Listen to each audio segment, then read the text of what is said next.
Bonjour, aujourd'hui je vais parler d'un sujet important pour les débutants.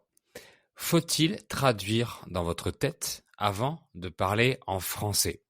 Est-ce que c'est un problème ou est-ce que la traduction est utile?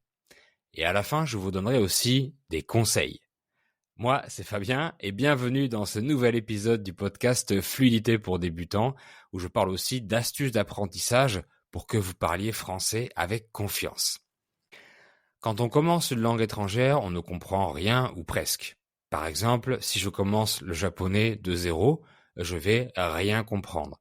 Je peux en écouter des heures, je n'apprendrai rien si je ne comprends pas un mot. Donc au début, on a besoin de la traduction dans une autre langue qu'on comprend pour comprendre la nouvelle langue. Notre cerveau va associer les mots dans la nouvelle langue avec des mots qu'il connaît déjà.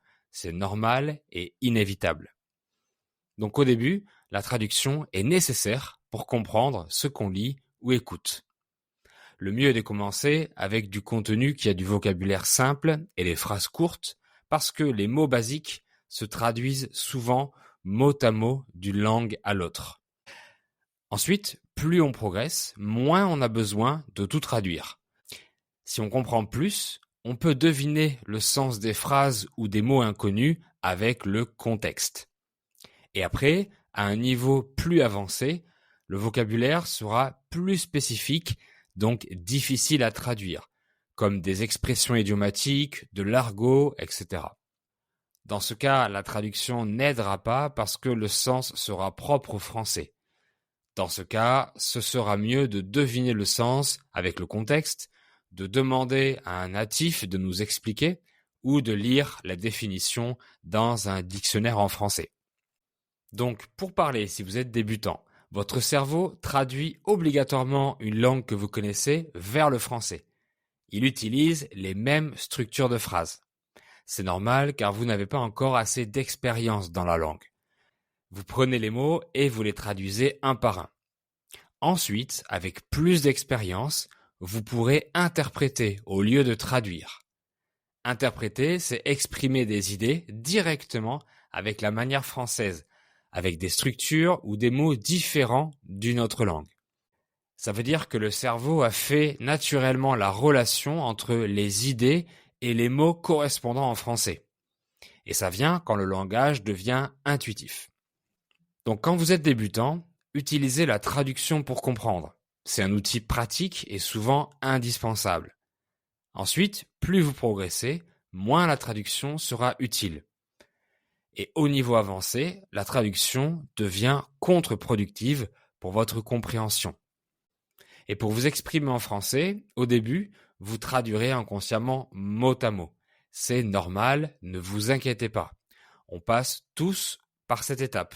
Vous ne pourrez pas arrêter de le faire volontairement.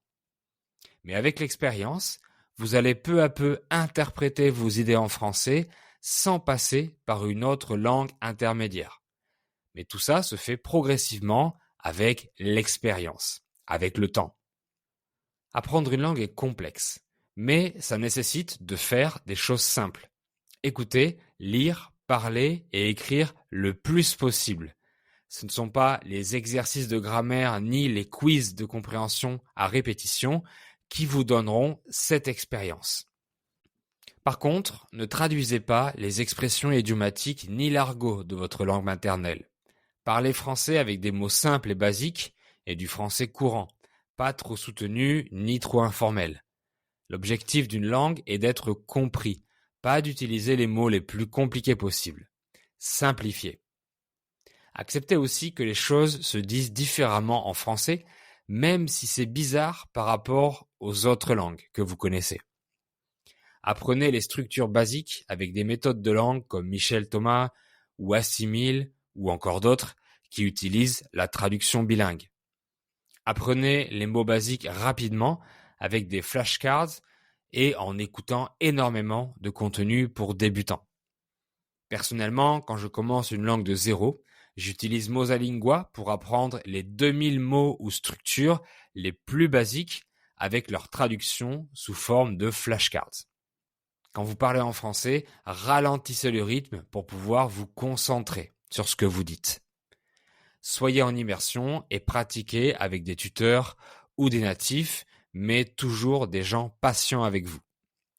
Voilà, bon courage pour votre français. Merci beaucoup d'avoir écouté cet épisode. Si vous l'avez aimé et qu'il a été utile pour vous, merci de vous abonner, mettre un like ou 5 étoiles sur les plateformes de podcast. Réécoutez plusieurs fois en lisant la transcription française pour vous entraîner ou avec les sous-titres sur la version YouTube. À bientôt!